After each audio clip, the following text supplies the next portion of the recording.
Ninth step.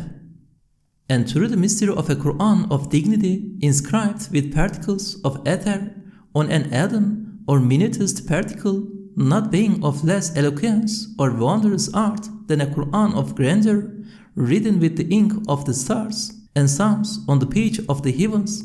Similarly, through their relation to the power of the universe's creator, the blooming rose not being of less eloquence and art than the star Venus, nor the ant being inferior to the elephant, nor the microbe inferior to the rhinoceros, nor the bee inferior to the date palm.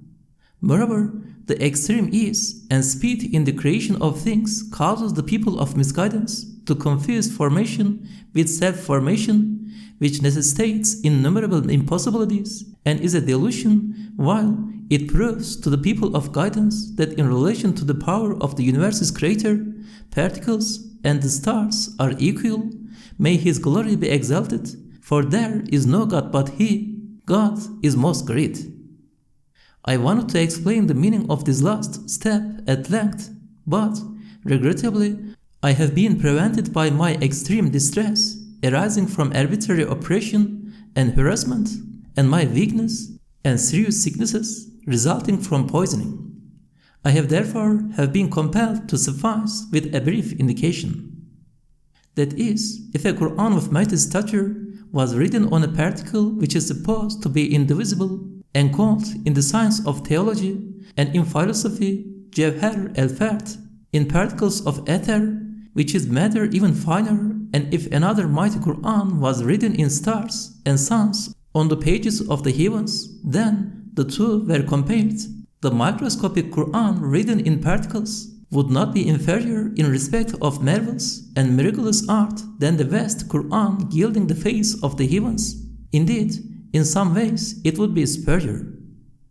In exactly the same way, from the point of view of the originality and eloquence in their creation, in relation to the power of the universe's creator, the rose is not inferior to the star Venus, the ant is not inferior to the elephant, and a microbe is more wondrous as regards its creation than a rhinoceros, and with its marvelous inborn faculties, the bee is superior to the date palm. This means that the one who creates the bee can create all animals. The one who raises a single soul to life can raise to life all men at the resurrection of the dead and gather them together in the arena of the great gathering, and will gather them together. Nothing at all is difficult for him, for before our eyes every spring he creates 100,000 samples of the resurrection with the greatest ease and speed. Very briefly, the meaning of the final Arabic sentence is this: since the people of misguidance do not know the unshakable truths of the above steps, and since creatures come into existence extremely easily and extremely quickly, they imagine their formation and creation through a maker's infinite power to be self-formation, and that they come into existence of themselves. They have thus opened for themselves the door of in every way impossible and precluded superstitions which no mind and not even delusion could accept. For example, in that case, every single particle of every animate creature would have to be ascribed an infinite power, knowledge, and eye that sees everything, and power sufficient to execute every art and skill. Thus, by not accepting a single God, they are bound by their ways to accept gods to the number of particles, and thus deserve to enter among the lowest of the law of hell. As for the people of guidance, the powerful truths and irrefutable proofs of the above steps afford to their sound hearts and straight minds the firmest conviction and most powerful belief, and assent at the level of the vision of certainty, so that they believe without doubt or misgiving and with peace of mind that in relation to divine power there is no difference between stars and particles, or the smallest and the largest, for all these wondrous things occur before our very eyes. And every marvel of art confirms the assertion of the verse: your creation and your resurrection is but as a single soul. and testifies that what it states is pure truth and reality, and through the tongues of their beings they declare, God is most great. We too declare, God is most great to their number. And with all our strength and conviction we affirm the verse's claim, and we testify with innumerable proofs that what it states is pure truth and reality. Glory be unto you. We have no knowledge save that which you have taught us. Indeed, you are all-knowing, all-wise. O God, grant blessings and peace to the one whom you sent as a mercy to all the worlds, and all praise be to God, the sustainer of all the worlds. A eulogy which answers the questions, what is the Risale-i Nur? What is its true nature? And what is the true nature of its interpreter? The high servants of religion who are described in Hadith as coming at the start of our century are not innovators, they are followers. That is to say, they do not create anything new themselves. They do not bring any new ordinances. They adjust and strengthen religion by way of following to the letter the fundamentals and ordinances of religion and the sunnah of the Prophet Muhammad, upon whom be blessings and peace. They proclaim the true and original meaning of religion. They remove and render null and void the baseless matters which have been mixed up with it. They reject and destroy the attacks made on religion. They establish the divine commands and proclaim and make known the nobility and exaltedness of the divine ordinances. Only without spoiling the basic position or damaging the original spirit, they carry out their duties through new methods of persuasion appropriate to the understanding of the age and in new ways and with new details. These dominical officials confirm their positions through their actions and deeds. They carry out their duty of reflecting the firmness of their belief and their sincerity. They display in their actions their degree of faith. They show that they follow to the letter the particles of Muhammad, upon whom be blessings and peace, and that truly they have been invested with the prophetic robe. In short, for the community of Muhammad, upon whom be blessings and peace, they form perfect models in respect of deeds and morality and following and adhering to the Prophet's sunnah. They are examples worthy of being followed. The works they write expounding God's book and elucidating the injunctions of religion, and their presenting these in accordance with the understanding of the age and its degree of learning, are not the products of their own elevated, fertile minds. They are not the result of their own intelligence and knowledge. They are directly the inspirations and promptings of the pure essence of messengership, upon whom be blessings and peace, who is the source of revelation. Jeljalutiyya, Mesnevi Sharif, and Futuhul Ghaib, and such works are all of this sort. Those holy persons have a part in the ordering of those choice works, and in their manner of exposition, that is, they are the places where their meanings are manifested and reflected.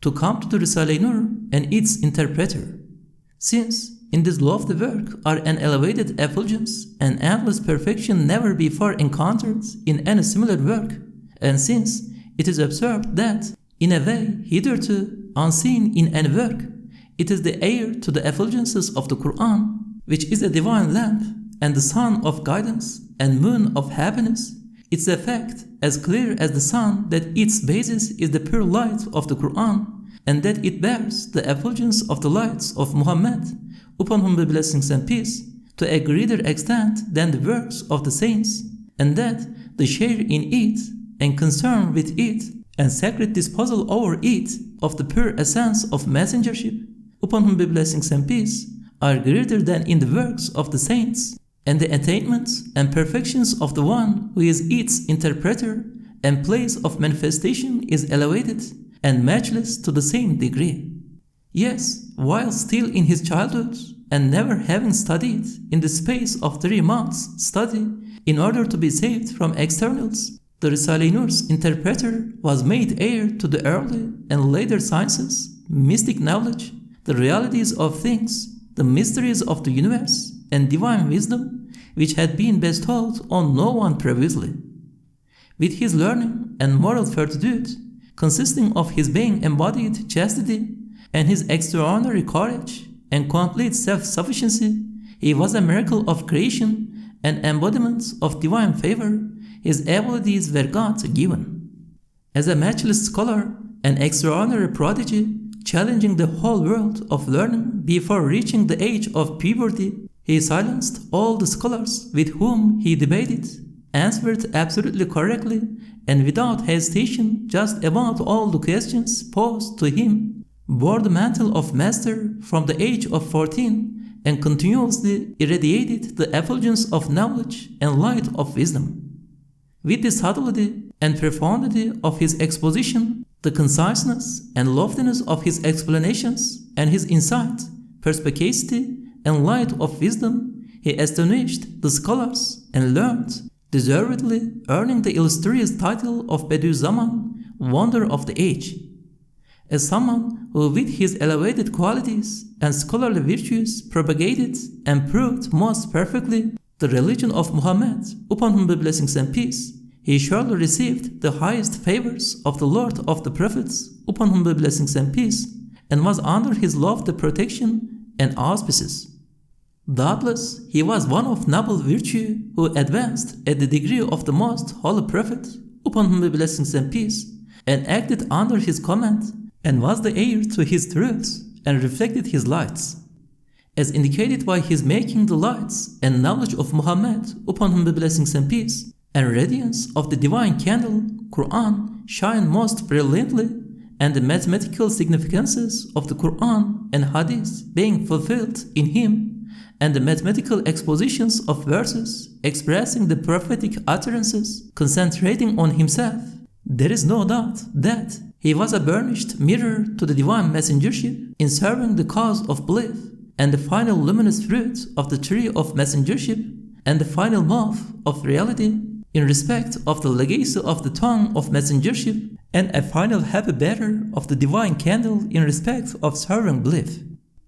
In the name of the Risale-i Nur students who attended the single lesson of the third school of Joseph, consisting of the Shining Proof and Zühret-i Nur, Ahmet Feyzi, Ahmet Nazif, Salahaddin, Zübeyir, Ceylan, Sungur, Tabancalı. They have accorded me a share far exceeding my due. But, lacking the courage to offend these signatories, I remained silent and accepted their eulogy in the name of the collective personality of the Risale-i Nur students. Said Nursi.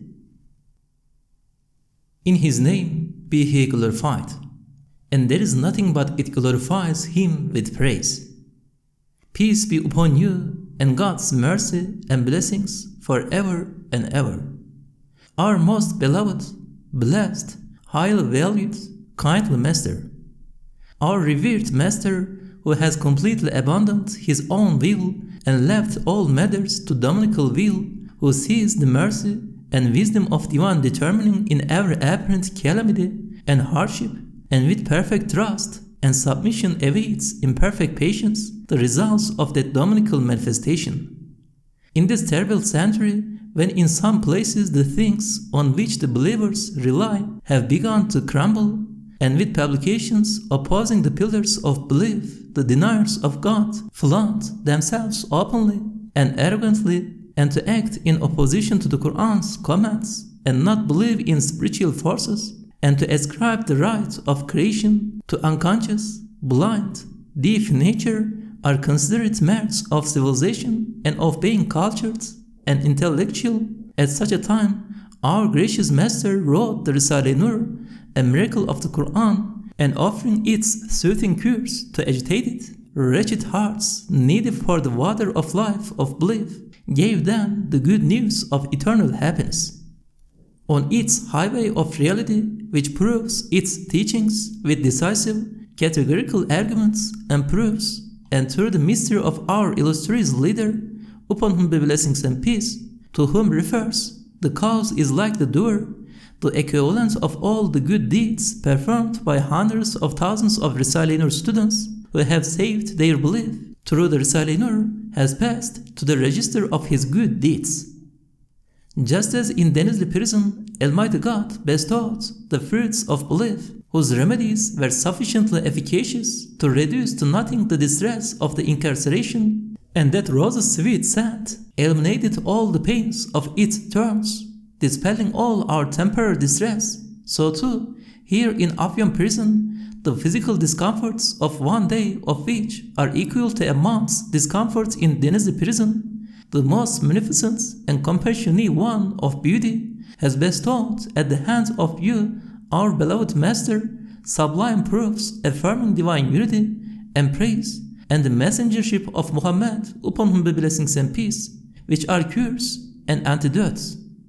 We most faulty students of yours, who through the effulgences of the Risale-i Nur have learned to read and write, consider these 3 short treatises to be both conclusive proofs of the Risale-i Nur's veracity and a sort of summary of it, in the same way that the program and index of a mighty pine tree is encapsulated in its seed. We are incapable of describing the virtues of these 3 treatises, but on reading them, our spirits experience a powerful relief. Our physical sufferings are transformed into joy, and they bring us innumerable fruits from the garden of belief. With its 11 proofs of divine unity, the first of them dispels the darknesses of disbelief, misguidance, and nature at this time. The second expounds with sacred proofs of belief Surah al-Fatiha, the source, basis, and master of all the comparisons in the Risale-i Nur. And the third explains brilliantly in a way that ensures complete certitude the part about the messengership of Muhammad, upon whom be blessings and peace, which was imparted to you, our beloved Master, here in Afyon prison. Although we are in no way worthy of anything, we shall strive with all our power to publish these works which we have received. Offering endless thanks to Almighty God, we pray to Him, saying, Most merciful of the merciful, may you be pleased with our Master forever and ever. The Enduring One, He is the Enduring One, in the name of the Risale-i Nur students, Zübeyir, Ceylan, Sungur, Ibrahim. Introduction to the Turkish translation of the original Arabic Damascus sermon. In His name be He glorified, and there is nothing but it glorifies Him with praise. Peace be upon you, and God's mercy and blessings forever and ever. My dear, loyal brothers, with a presentiment of the future, the All-Sight perceived the truths expressed in this Arabic sermon, which, on the insistence of the Damascus religious authorities, he delivered 40 years ago in the Umayyad Mosque to a congregation of close on 10,000, which included 100 religious scholars. He gave news of those truths with complete certainty, as though they were going to be realized shortly. However, the 2 world wars and 25 years of absolute despotism delayed their realization. It is now that the signs of these, which were predicted then, are beginning to be seen in the world of Islam. Therefore, if you consider it appropriate, you may publish the translation of this most important and instructive piece, not as an old, outdated sermon, but as fresh, pertinent instruction on social and Islamic questions addressing directly in 1371 instead of 1327 the congregation of 370, now more than a million in the mosque of the Islamic world, rather than in the Umayyad Mosque. It is fitting here to write the most important answer to a most important question. For the old Sayyid spoke prophetically in that lesson of 40 years ago, as though he were seeing the wondrous teachings of the Risale-i Nur and its effects. It is for this reason that I am writing that question and answer here. It is like this. Many have asked both me and the Risale-i Nur students, why is it that the Risale-i Nur is not defeated in the face of so much opposition and so many obdurate philosophers and people of misguidance?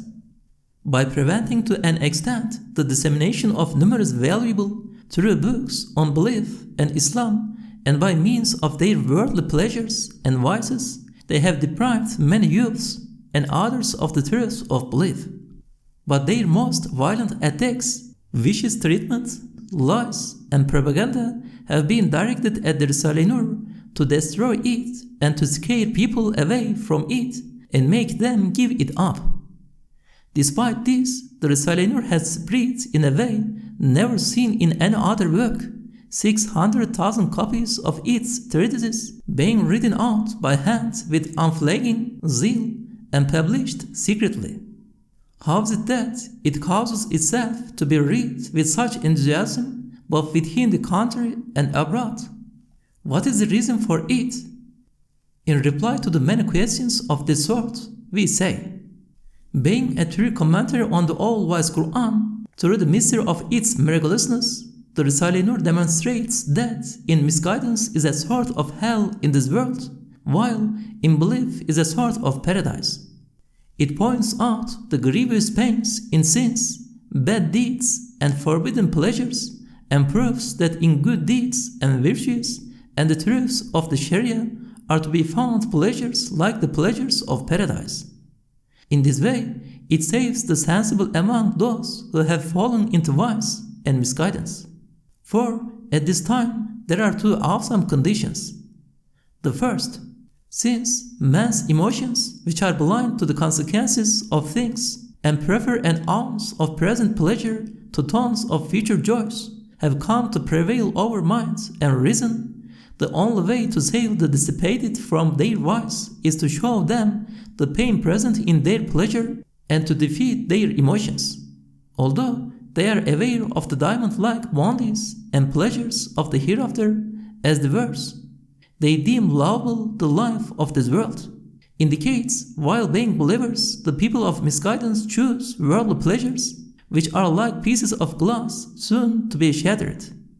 The only way of saving them from this love of the world and from the danger of succumbing to it is by showing them the hellish torments and pains they suffer even in this world. This is the way the Risale-i Nur takes. For at this time, due to the obduracy arising from absolute unbelief and the intoxication caused by the vice and misguidance arising from science, perhaps only 1 in 10 or even 20 can be induced to give up his evil ways by proving the existence of hell and its torments after having told him of Almighty God. Having heard this, such people are likely to say, God is forgiving and compassionate, and hell is a long way off, and continue in their dissipation. Their hearts and spirits are overcome by their emotions. Thus, by showing through most of its comparisons the grievous and terrible results in this world of disbelief and misguidance, the Risale-i Nur makes even the most stubborn and arrogant people feel disgust at those inauspicious, illicit pleasures, leading them to repent. The short comparisons in the 6th, 7th, and 8th words, and the long one in the 3rd stopping place in the 32nd word, lead a person to feel repugnance at the vice and misguidance of the way he has taken and cause him to accept what they teach. As an example, I shall recount briefly the situations I beheld on a journey of the imagination, which were in fact reality. Those wishing for a more detailed account may look at the end of the ratifying stamp of the unseen collection, Sikke-i Tasdik-i Gaybi. When on that journey of the imagination, I looked at the animal kingdom through the eyes of materialist philosophy and the people of misguidance and heedlessness, the innumerable needs of animals and their terrible hunger together with their weakness and impotence appeared to me as most piteous and grievous. I cried out. Then I saw through the telescope of Qur'anic wisdom and belief that the divine name of all merciful had risen in the sign of provider like a shining sun. It yielded with the light of its mercy that hungry, wretched animal world. Then I saw within the animal world another grievous world, which was swathed in darkness and would make anyone feel pity, and in which young were struggling in their need and powerlessness. I was sorry I had looked through the eyes of the people of misguidance. Suddenly, belief gave me other spectacles, and I saw the name of all compassionate rise in the sign of clemency. It transformed and lit up that pitiful world in joyous and beautiful fashion, changing my tears of complaint and sorrow into tears of joy and thanks. Then the world of humanity appeared to me as though on a cinema screen. I looked through the telescope of the people of misguidance and saw that world to be so dark and terrifying that I cried out from the depths of my heart. Alas, I cried, for they had desires and hopes that stretched to eternity, thoughts and imaginings that embraced the universe, the earnest desire for everlasting happiness and paradise, an innate capacity and powers on which no limits had been placed and which were free, yet, despite their innumerable needs and their weakness and impotence, they were exposed to the attacks of innumerable enemies and the blows of innumerable calamities. Under the perpetual threat of death, they lived out their brief and tumultuous lives in wretched circumstances. Ever looking to the grave, which for the misguided is the door to everlasting darkness, they suffered the continuous blows of death and separation, the most painful state for the heart and conscience. I saw that, singly and in groups, they were being thrown into that black well. On seeing the world of humanity in this darkness, I was about to cry out with my heart, spirit, and mind, and all my subtle inner faculties, indeed all the particles of my being, when the light and power of belief proceeding from the Qur'an smashed those spectacles of misguidance, giving me insight. I saw the divine name of all just rising like the sun in the sign of all wise, the name of all merciful rising in the sign of munificent, the name of all compassionate rising in the sign of, that is, in the meaning of, all forgiving, the name of resurrector rising in the sign of inheritor, the name of granter of life rising in the sign of bountiful, and the name of sustainer rising in the sign of owner. They lit up the entire world of humanity and all the worlds within it. They dispelled those hellish states, opened up windows onto the luminous worlds of the hereafter, and scattered lights over the world of humanity. I declared, praise and thanks be to God, to the number of particles in existence. I understood with complete certainty that in belief is a sort of paradise in this world too, and in misguidance a sort of hell. Then the world of the earth appeared. On that journey of the imagination, the dark, hypothetical rules of the philosophy which does not obey religion depicted a ghastly world. Voyaging through space on the ship of the aged earth, which travels 70 times faster than a cannonball, a distance of 25,000 years in 1 year, ever disposed to break up its interior in a state of upheaval, the situation of wretched humankind appeared to me in a desolate darkness. My eyes darkened. I flung the spectacles of philosophy to the ground, smashing them. Then I looked with a view illumined with the wisdom of the Qur'an and belief, and I saw the names of Creator of the heavens and earth, all-powerful, all-knowing, Sustainer, Allah, Sustainer of the heavens and earth, Subjugator of the sun and moon, had risen like suns in the signs of mercy, grandeur, and dominicality. They lit up that dark, desolate, and terrifying world so that the globe appeared to my eye of belief as a well-ordered, subjugated, pleasant, and safe ship or aeroplane or train. It contained everyone's provisions and had been decked out for trade and enjoyment and to carry beings with spirits through the dominical realms around the sun. I exclaimed, all praise be to God, to the number of particles of the earth for the bond of belief. This has been proved with many comparisons in the Risale-i Nur, that those who follow vice and misguidance suffer a hellish torment in this world too, while through the manifestations of belief, the believers and righteous may taste through the stomachs of Islam and humanity the pleasures of paradise. They may benefit according to the degree of their belief. But in these stormy times, currents which numb the senses and scatter man's attention on peripheral matters plunging him into them, have deadened his senses and bewildered him. As a result of this, the people of misguidance are temporarily unable to feel their torment, while the people of guidance are overwhelmed by heedlessness and cannot truly appreciate its pleasures.